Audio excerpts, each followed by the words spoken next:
نحمده ونصلي ونسلم على رسوله الكريم أما بعد فأعوذ بالله من الشيطان اللعين الرجيم بسم الله الرحمن الرحيم قال النبي صلى الله عليه وسلم كلكم يدخل الجنة إلا من أبى قالوا ومن أبى يا رسول الله قال من أطاعني دخل الجنة ومن عصاني فقد أبى أو كما قال عليه الصلاة والسلام صدق الله وصدق رسوله النبي الصادق الأمين ونحن على ذلك لمن الشاهدين والشاكرين والحمد لله رب العالمين. عزیزان گرامی میرے محترم سامعین مکرمین، اللہ کریم کے احسان اور کرم نوازی سے ہمارے درس حدیث کا یہ پروگرام جاری ساری ہے. اللہ تبارک و تعالیٰ ان سب دوستوں کی مغفرت فرمائے جو ہمارے درس حدیث کو سماعت کرتے ہیں اور ہمارے اس پروگرام کو دوسروں تک پہنچانے میں ہماری مدد کرتے ہیں. اللہ تبارک و تعالیٰ ان کو جنت الفردوس میں اعلیٰ مکانت عطا فرمائے. آج میں آپ حضرات کے سامنے رسول اللہ صلی اللہ علیہ وسلم کی اطاعت کے حوالے سے ایک عنوان پیش کرنا چاہتا ہوں. رب العالمین سے دعا رب العالمین صحیح معنوں میں سمجھنے اور صحیح معنوں میں سمجھانے میں توفیق عطا فرمائے. اللہ کے رسول نے فرمایا قال النبی صلی اللہ علیہ وسلم کلکم یدخل الجنة الا من ابا. میرے محبوب نے فرمایا تم میں سے ہر ایک جنت میں جائے گا الا من ابا، سوائے اس کے جو انکار کرے. قالوا کہنے لگے، لوگوں نے عرض کیا، صحابہ نے عرض کیا ومن ابا یا رسول اللہ صلی اللہ علیہ وسلم. عرض کیا گیا یا رسول اللہ صلی اللہ علیہ وسلم بھلا ایسا کون ہوگا جو انکار کرے گا؟ قال ومن اطاعنی، قال من اطاعنی دخل الجنہ. آپ صلی اللہ علیہ وسلم نے فرمایا جس نے میری اطاعت کی وہ جنت میں جائے گا. ومن عصانی فقد ابا، اور جس نے میری نافرمانی کی، میرے باتوں کو نہیں مانا، میری پیروی نہ کی، سمجھ لو کہ اس نے جنت میں جانے سے انکار کر دیا، یعنی وہ جنت میں کبھی نہیں جا سکتا. خود ہی اس نے انکار کر لی، یعنی اطاعت کو چھوڑا نبی علیہ السلام کے، ایسے سمجھے اس نے خود ہی اطاعت رسول صلی اللہ علیہ وسلم کو چھوڑا، خود جنت میں جانے سے بھی وہ انکار کر دیا.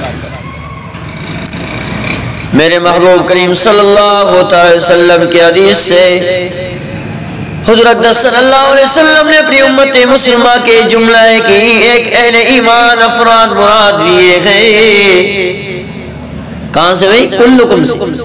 شروع میں کلکم آیا، اس سے تمام اہل اسلام مراد ہیں، خواہ وہ مرد ہو، خواہ وہ عورت ہو، بچہ ہو، بوڑھا ہو، شریف ہو یا رذیل ہو، عالم ہو یا جاہل ہو، عامی ہو یا مالدار ہو یا نادار ہو، امیر ہو یا غریب ہو، سب لوگ مراد ہیں.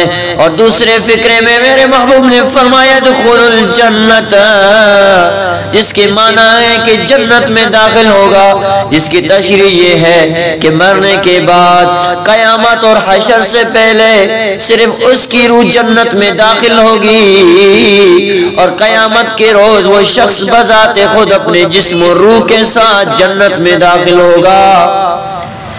اور یاد رکھیں اس جنت کو دار الابرار، دار المتقین اور دار السلام بھی کہتے ہیں. او بھائی دار الابرار ذرا کس کو کہتے ہیں سمجھو. دار الابرار تو اس لیے کہتے ہیں، ابرار کی معنی نیکوکار، یعنی اس میں صرف ابرار میں نیکوکار ہی داخل ہوں گے جو صاحب ایمان اور اہل اطاعت ہوں گے.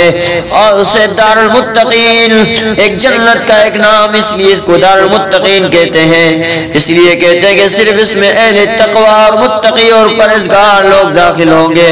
اور اسے دار السلام بھی کہتے ہیں ہیں، اس لیے کہا جاتا ہے کہ اس میں رہنے والوں کو ہر طرح کی سلامتی رب کائنات دے گا، انہیں کوئی غم، انہیں کوئی تکلیف، انہیں کوئی مرض اور بڑھاپا وغیرہ کچھ بھی لائق نہ ہوگا، اور نہ انہیں موت بھی چھو نہ سکے گی، نہ انہیں موت آئے گی، ہمیشہ ہمیشہ زندگی سلامت اور مسرت اور خوشی میں رہے گی۔ بس بھائی دوستو، اللہ تبارک و تعالی سے آخر میں حدیث میں ایک بات واضح کر دی کہ ابا، اس حدیث میں ایک لفظ ہے ابا، آیا ہے کہ جس کے معنی انکار کرنے کے ہوتے ہیں، تو حدیث کے دوسرے فقرے کا مطلب یہ ہوا کہ جنت میں وہی لوگ نہ جائیں گے جو خود ہی جنت کا انکار کریں گے اور چھوڑ دیں گے، جس کی صورت یہ ہوگی کہ جو لوگ خدا اور رسول کی نافرمانی کر کے کفر اور شرک میں مبتلا ہو جائیں گے، جس کی وجہ سے جنت سے جانے میں محروم رہیں گے، ان کے حق میں یہ کہنا خلاف واقع نہ ہوگا کہ انہوں نے اپنی نافرمانی اور کفر و شرک کے کرنے کی وجہ سے خود ہی جنت میں جانا نہ چاہا، یعنی جنت میں جانا نہ پسند ہوا ان کو، یعنی خود ہی انہوں نے جنت کو چھوڑ دیا۔ بس بھائی دوستو، اللہ تبارک و تعالی سے یہی التجا ہے رب کائنات ہمیں نبی علیہ السلام کی اطاعت کرنے کی توفیق عطا فرمائے، اور نبی علیہ السلام کی پیروی کرنے کی توفیق عطا فرمائے، اور کل قیامت کے دن محبوب مصطفیٰ صلی اللہ علیہ وسلم کی پڑوس نصیب فرمائے۔ وآخر دعوانا ان الحمدللہ رب العالمین۔